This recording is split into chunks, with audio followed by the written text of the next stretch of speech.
Students, good morning. कैसे हो बेटा? उम्मीद है आप सब अच्छे होंगे। आपकी क्लास बेटा बीए सेकेंड ईयर और आपका सैम है जो थर्ड है। तो हमने इसकी टर्म्स है जो शुरू की थी, तो मैंने आपको जो है ड्रामा की डेफिनेशन, ड्रामा एंड थिएटर, ये दोनों क्वेश्चंस कंप्लीट करवा दिए थे। आज हम थर्ड क्वेश्चन करने जा रहे हैं, स्ट्रक्चर। तो प्ले का स्ट्रक्चर कैसा होता है, प्ले किस तरह से लिखा जाता है या किस तरह से एक्ट किया जाता है, उसमें कितने एक्ट होते हैं, सबसे पहले ये कहाँ लिखा गया था, कैसे लिखा गया था, तो वो स्ट्रक्चर है जो एक प्ले का, वो हम पढ़ेंगे आज। Plays first organised in the ancient Greece, जो है Aristotle was one of the first to write about drama and describe its three segments. First है जो सबसे पहले ओरिजिनेट किया गया था अरिस्टोटल के द्वारा, वो एक फर्स्ट था जिसने ये लिखा था कि ड्रामा के बारे में लिखा था, और उसके 3 सेगमेंट्स है जो एक्सप्लेन किए थे कि ड्रामा में बिगिनिंग होती है, मिडल होता है और एंड होता है। ओवर टाइम, जैसे जैसे टाइम बीतता गया, dramas involve the Rome poet, drama involve हुआ रोम पोइट से जो रॉस एडवोकेटेड फॉर 5 एक्ट्स, उसने इसके 5 एक्ट दिए। एंड मैनी सेंचुरीज लेटर, और बहुत टाइम बाद, बहुत सेंचुरीज बाद, एक जर्मन जो प्ले राइट था गस्टॉव फ्राइटैग, उसने डेवलप किया कि 5 एक्ट जो स्ट्रक्चर है वो कॉमनली यूज्ड होने लगा आज के टाइम को एनालाइज करने के लिए। क्लासिकल एंड शेक्सपियरियन ड्रामाज, जो आज के ड्रामा लिखे जाते हैं, क्लासिकल और शेक्सपियरियन ड्रामा जो है इसी फॉर्म में लिखे गए थे। The pattern of this 5 act, जो 5 एक्ट स्ट्रक्चर का ये पैटर्न है वो हमें इस डायग्राम के ज़रिए बताया गया है कि first act, second act, third act, fourth and fifth act. ठीक है, तो इनकी डेफिनेशन हम आगे पढ़ेंगे, पहले हम इसकी डायग्राम समझ लेते हैं।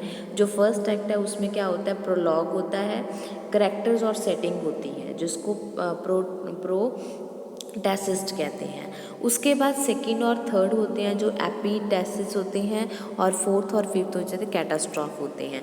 इसमें क्या होता है कि पहले प्रोलॉग और कैरेक्टर सेटिंग आएगी फर्स्ट एक्ट में, सेकंड में कन्फ्लिक्ट शुरू हो जाएगा, राइजिंग एक्शन पीक पे होगा, थर्ड में जाके यहाँ पे क्लाइमैक्स आ जाएगा।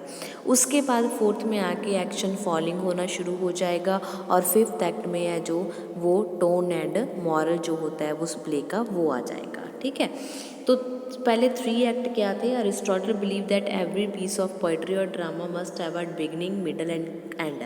अरिस्टोटल के अकॉर्डिंग 3 एक्ट होने चाहिए, बिगिनिंग, मिडल और end. These division were developed by the Roman, इसको रोमन जो है उसने भी डिवेल्प किया, जिसको प्रोटैसिस्ट कहते हैं, एपिथेसिस और कैटास्ट्रॉफ कहते हैं। ये जो 3 भागों में बांटा गया है नीचे, ये अरिस्टोटल ने दिया, रोमन ने दिया। The 3 act structure has seen a reveal in recent years and cinema blockbuster and hit TV shows had adopted it. जो सिनेमास होते हैं, फिल्म्स होती हैं, टीवी शोज़ होते हैं, उनमें ये 3 एक्ट स्ट्रक्चर है जो यूज़ किया जाता है। नेक्स्ट है 5 एक्ट स्ट्रक्चर, इसको expanded the classical division and can be overlaid on the traditional plot diagram as it follow the same 5 part में होता है। शेक्सपियरियन प्ले है जो स्पेशली अनाउन for following this structure. Shakespearean जो प्ले थी, शेक्सपियर ने सारे प्ले अपने 5 एक्ट में लिखे थे। In the industry illustrated above, the narrative arc of the plot diagram is between the 5 act structure and Aristotle's division।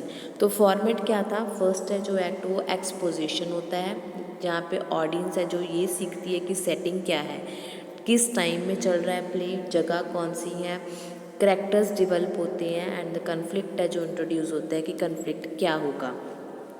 Second act में rising action होता है, action of this act lead the audience to the climax, ये कहाँ ले जाता है? Climax की तरफ ले जाता है। It is common for complication और टू अराइजेस, ये कॉम्प्लिकेशंस के लिए अराइज पैदा करने के लिए कॉमन होता है। और for the protagonist to encounter obstacle, और प्रोटैगोनिस्ट को जो रुकावटें आ रही हैं उनको टैकल करना, एनकाउंटर करना आसान होता है।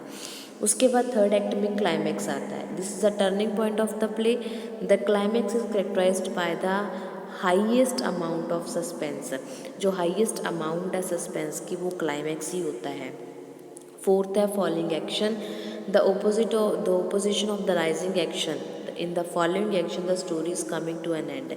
इसमें स्टोरी एंड पे चली जाती है एंड एनी अननोन डिटेल्स और plot twist are revealed and wrapped up. और जो भी अननोन डिटेल्स होती हैं, सब कुछ जो होता है वो रिवील हो जाता है कि ये करेक्टर क्या था, ये करेक्टर कैसा है, सब कुछ सामने आ जाता है।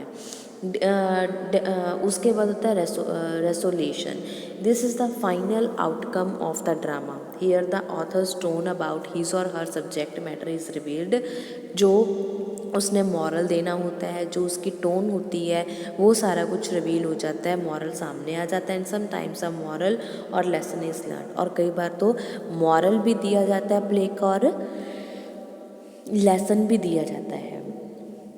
ठीक है बेटा, ये आपको 5 मार्क्स के ही आने हैं ये, इसलिए मैंने आपको ये डिटेल में करवा दिया है। उम्मीद है आपको समझ में आ गया होगा। तो पहले हमने स्ट्रक्चर में प्ले में पढ़ा कि कौन कौन से स्ट्रक्चर हैं, तो ये डायग्राम के ज़रिए आप बताओगे तो बहुत ही ईजी आपको याद भी हो जाएगा और सामने वाले के ऊपर इफेक्ट भी बहुत अच्छा पड़ेगा। तो आप 3 एक्ट स्ट्रक्चर बताना, फिर 5 एक्ट स्ट्रक्चर। 5 एक्ट स्ट्रक्चर में first act, second act, third and fourth and fifth को अच्छे से एक्सप्लेन करना। ठीक है, उम्मीद है बेटा आपको समझ में आ गया होगा। अगर फिर भी कोई प्रॉब्लम लगती है तो आप मेरे को कभी भी कमेंट बॉक्स में कमेंट करके पूछ सकते हो। ओके, नेक्स्ट वीडियो में बेटे हम नेक्स्ट जो आपका टॉपिक है कैरेक्टराइजेशन, उसका मैं आपको नोट्स प्रोवाइड करवाऊंगी। तब तक आप इसको अच्छे से समझ लो। Okay, have a nice day.